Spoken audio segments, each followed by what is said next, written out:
I lost my job and stopped being a father for 3 months. Last night, I heard my 8-year-old crying. Have you ever been so drowned in your own failure that you became a ghost in your own hallway? 3 months ago, I was fired. I didn't tell my wife. Instead, I spent every day sitting in a Target parking lot, staring at the dashboard, paralyzed by shame. When I'd come home, I'd retreat to the couch, barely speaking, letting the house grow cold and quiet. I thought I was protecting my family by hiding my depression. I didn't realize I was forcing my son to live in the shadows I was creating. Jamie is only 8. Normally, he's a whirlwind of Legos and questions. But lately, he'd become as silent as the house. I'd wake up to find the dishwasher already emptied. My work shoes, the ones I wasn't even wearing, were neatly polished by the door. Small gifts started appearing on my nightstand. A smooth heart-shaped rock, a half-eaten granola bar, a drawing of us playing catch. I was too numb to acknowledge them. I just thought he was staying out of my way. The guilt didn't hit me until last Tuesday. I went to the kitchen at 11 p.m. for a glass of water and noticed the floor was sparkling.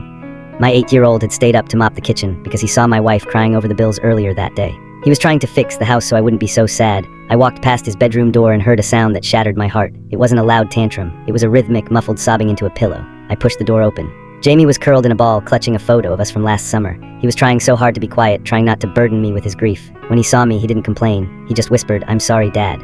I'm trying to be good so you'll come back." In that moment, the fog in my brain cleared. I realized that while I was drowning in my own self-pity, my son was the one keeping our family from sinking. I picked him up. He felt so much lighter than an 8-year-old should, and I let him cry into my shoulder for an hour.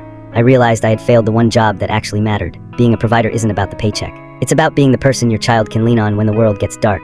Jamie had been the man of the house while I was hiding in a parking lot. He had carried the emotional weight of 2 adults on his small, tired shoulders. The next morning, I didn't go to the parking lot. I sat Jamie down and told him the truth. I told him it wasn't his job to fix me or the house. Under his pillow, I found a note he'd written but never gave me. It said, "I knew you'd fix it like there was never any question." He had more faith in me than I had in myself. I'm still looking for work, but I'm finally back in the room. I'm finally his father again.